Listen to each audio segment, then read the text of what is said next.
is what we should be doing. Okay, now what exactly does it mean by seeing all beings in the light of great affection?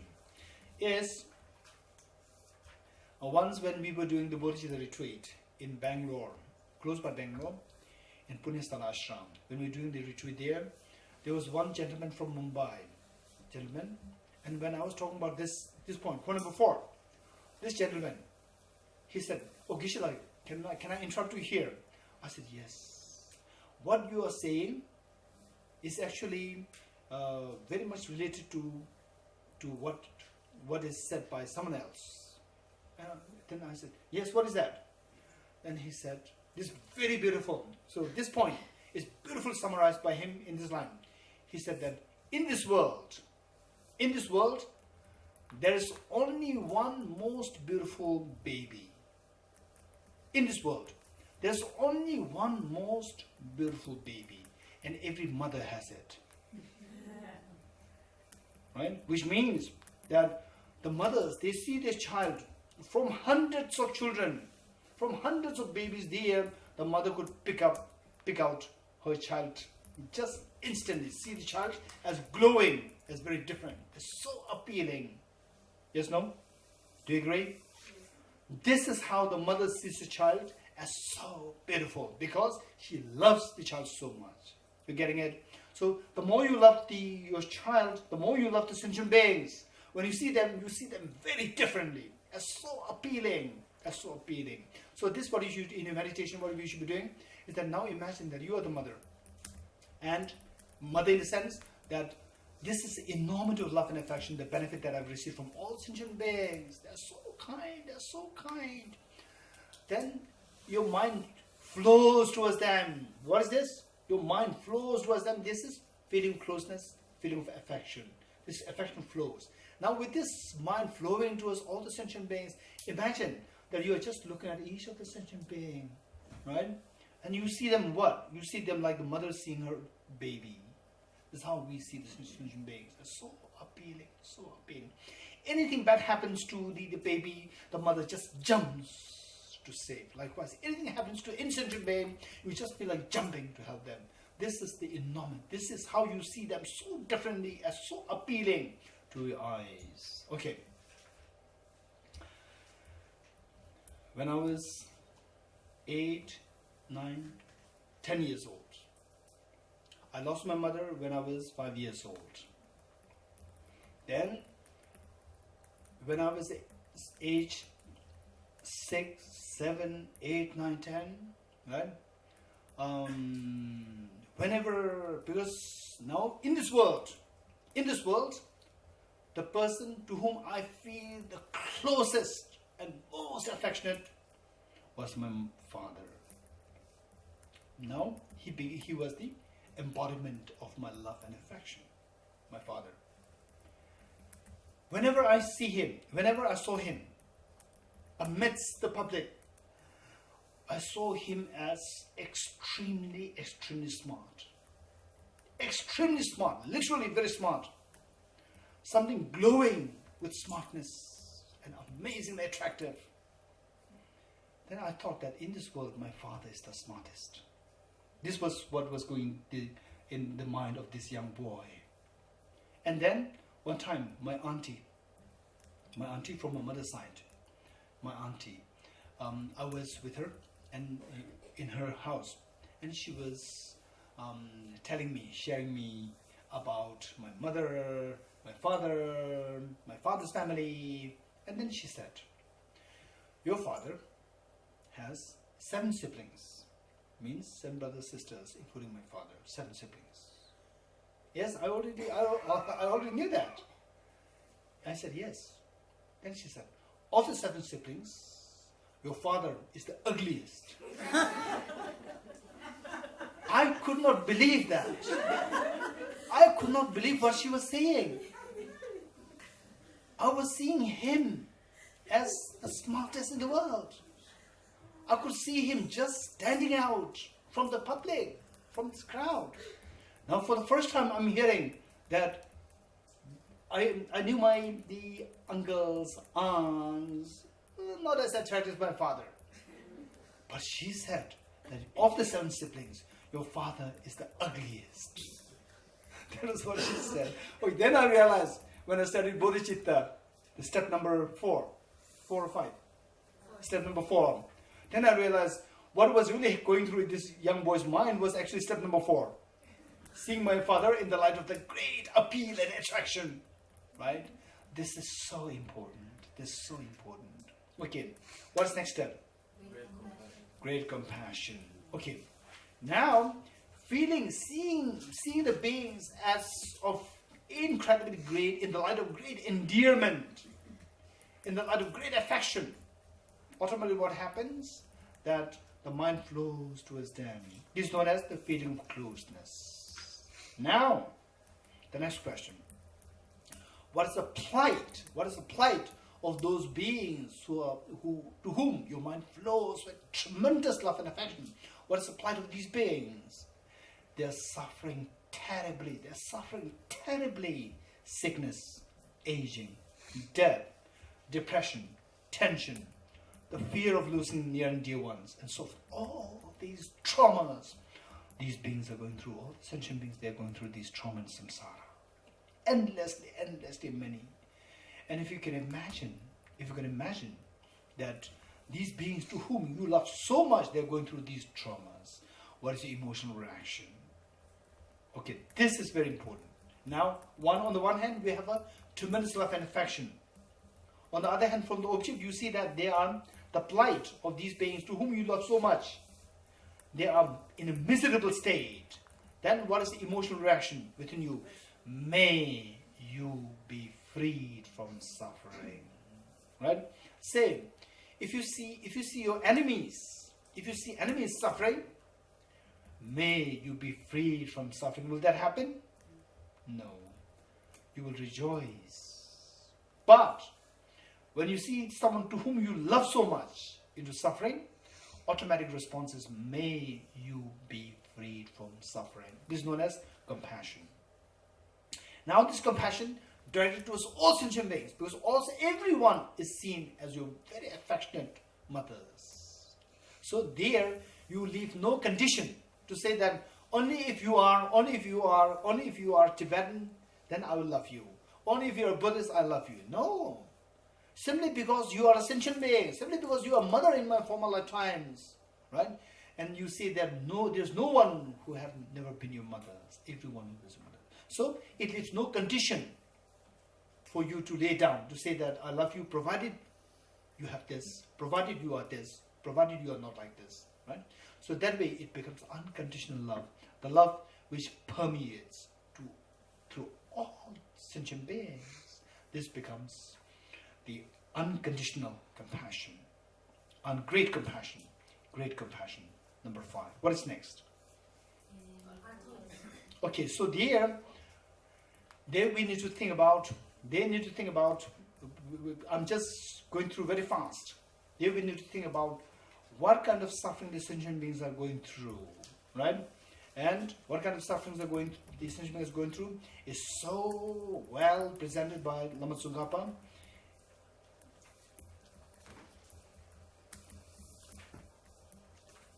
In the 3 principal aspects of the path, page 49.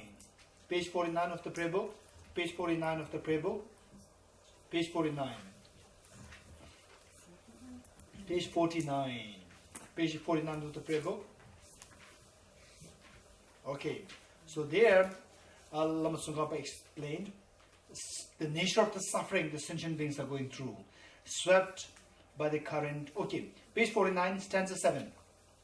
Page 49, stanza 7. You all have the book?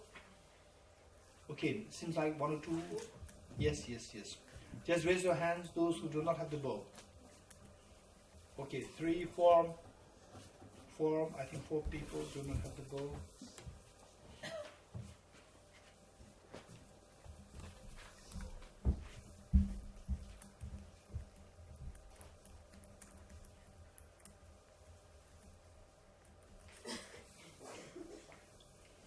We have more there.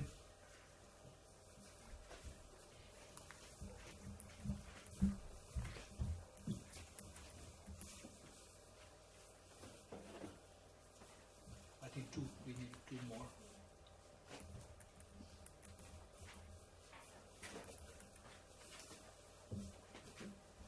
just raise hands, those who do not.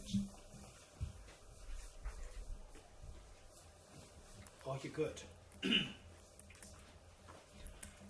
Page 49, stanza 7. Stanza 7. So basically what I'd like to quickly say is that when reflecting on the plight of the beings to whom now you feel so affectionate, the plight of the beings, we need to think about, of the Four Noble Truths, we need to think about the first truth. What's the first truth of the Four Noble Truths? The truth of the suffering, right? And the suffering which is of three kinds. Suffering, change, and pervasive conditions. I'm not going to go into detail. So this, you have to look for some resources by which to understand that. Now you have to think of, we have to, not just you, we have to think about all the beings to whom you love so much, all the sentient beings, all the amount of sentient beings, how they are inflicted with the three kinds of suffering. And particularly, if you can see them in the light of these two stanzas, stanza 7, stanza 8, from page 49. This is extremely powerful. Swept by the current of the four powerful rivers, tied by the strong bones of karma, so hard to undo, caught in the iron net of self-grasping, completely enveloped by the darkness of ignorance, born and reborn in boundless cyclic existence, ceaselessly tormented by the three miseries. Thinking of your mothers in this condition, generate the supreme mind of Bodhicitta. Okay, so there you may be wondering as to what are the four powerful rivers, the current of the four powerful rivers. These are all metaphorical. These are all the metaphors. The four powerful rivers. One is the One is the river. Is a metaphor. The river of the attachment of the desire realm. River, attachment of the desire realm, number one. Number two, attachment of the attachment of samsara, number two. Okay, number two is attachment of samsara. Then number three is the ignorance, the river of the ignorance.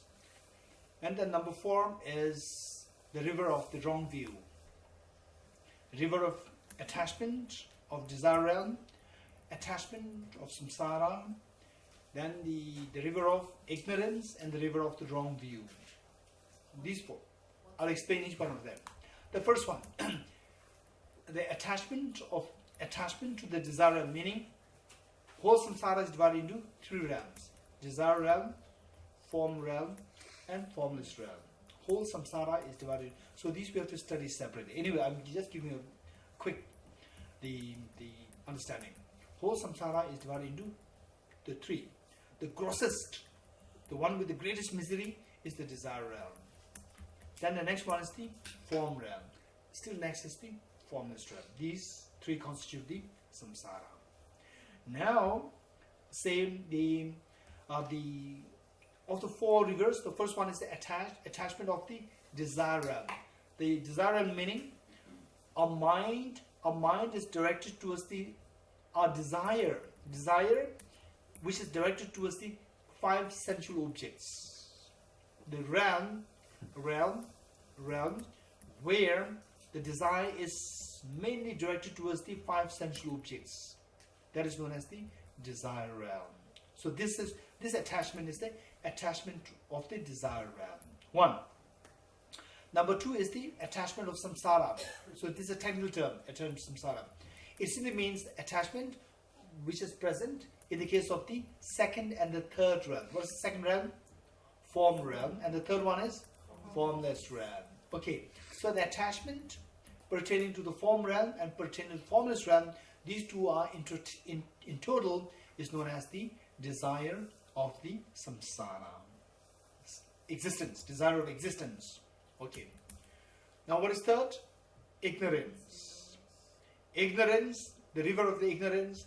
Ignorance is what is responsible for creating all the afflictive emotions. Ignorance. And then finally the wrong view. The wrong view which discard the law of karma.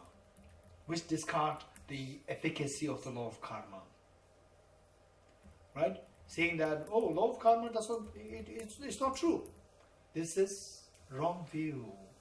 It's a view which discards the efficacy of the law of karma. So these four negative emotions within us, as long as we are with these four negative emotions, they will simply swept us. But the force of these four, they will simply throw us into samsara, into pains, miseries, endlessly. Okay, so swept by the current of the four powerful rivers. Imagine that there are four powerful rivers, they join, and then you are being washed away swept by this current. Imagine. Now, what is the chance? All the sentient beings. First, you can imagine yourself. Then you can extrapolate this to the other sentient beings. So, for example, let's say yourself. If you are there in this, just washed away by a very forceful river. How many of you have really seen very forceful, ferociously forceful rivers? How many of you have seen that? You are there, there's no escape. Where did you see that?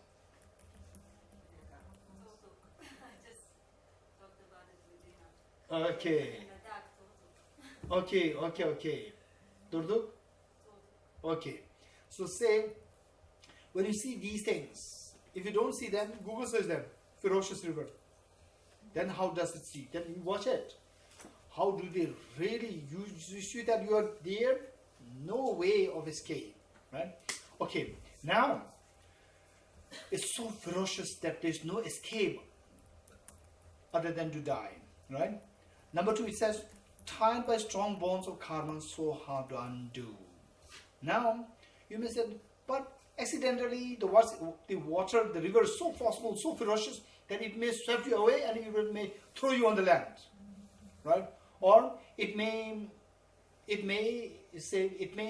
throw you somewhere and then you accidentally grab at a tree or say branch carried by the water, and you just hold it, grab the river, the branch of the tree, and you escape. No. Number two, tied by the strong bonds of karma, so hard to undo. Our hands are not free. We are tied by the karma, contaminated karmas, right? Okay, same. When we feel so cold, why do we feel cold? Because of this body. Yes, no? And who said that you be with this body? Our karma bound us with this body. So therefore we are bound. We are bound by the karma. So we don't have the free hand. We don't have the free hands. We are bound by the karma. Number two. So this is how we have been swept into the current. Number two. Number three. Never mind. So accidentally you may hit against the boulder in the middle of the river, and this rope may break. No. Caught in the iron net of self-grasping. Right? You are bound with the karma, and then you are in a cage. In a cage where your hand cannot hit against the boulder, and the what? The rope is broken. No, because you are in a cage. Cage of what? Self-grasping ignorance. Right? Okay.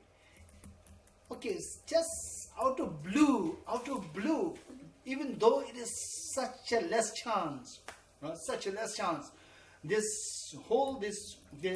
cage may be washed away by the river and then thrown somewhere. It hits the border, and then the cage is broken and your hand is free and you may run. No, completely enveloped by the darkness of ignorance. Even though it happens, you are totally in dark, where there may be tigers waiting there. We never know, right? This is the kind of a plight that we are in. If you think very seriously, it is very scary like this. In the process, what do we go through? Stanza 8. Born and reborn in boundless cyclic existence, ceaselessly tormented by the three miseries. In the process, we go through all the pains. Three kinds of suffering. Suffering of change, and pervasive conditioned suffering. Sickness, aging, death, losing near and dear ones, depression, tension, stress, all these miseries, just endlessly miseries. Thinking of mothers in this condition generate the supreme mind of Bodhicitta. Okay, so why this metaphor? These are the metaphors given, at the same time they are very true. Okay, at the moment, are we in dark or are we in light? Huh? According to the mundane world, we are in light. In actuality, we are in dark. How dark? How we are in dark? Because dark symbolizes what? In dark, you don't see the reality. Yes, no? In dark, you don't see the reality. Yes, no? Right? So the darkness, it obscures you from seeing the reality. Right? And then wherever we look at things, okay, look around. You, okay. What do you see? You see things as objectively real. You see things as dreamlike. How do you see? You think it's objectively real. Is this the reality or this is the ignorance? This is ignorance. So this ignorance blinds you from seeing the reality. So therefore, we are constantly in darkness. Right? Okay. This is the kind of miseries that each one of us is going through. With this, then if you really feel it so heavily, you extrapolate this to all the dear Mother Sentient beings. The beings also go through the same plight. All the Mother Sentient beings, they go through the same plight. Okay. So with this, then what is your emotional reaction? Automatically you wish that may all of you, all my dear Mother Sentient beings, be freed from suffering and the causes of suffering. It becomes very intense. This is known as great compassion. Okay, what's the next? Altruism. Altruism means the next question. Up to this point, what did you see? What was the commitment that came to your mind? What was the mental attitude that came to your mind? May all my dear Mother Sentient beings be freed from suffering and the causes of suffering. The next question, who's going to do it? Okay, that's a good question. Or maybe His Holiness the Dalai Lama will do it. Or maybe Bodhicitta will do it. What about you? I'm a little busy. Okay, now, no, I will take the responsibility. I will take the responsibility. Who's going to do it? I will do it. Right? Okay, now here, may all my dear Mother Sentient beings.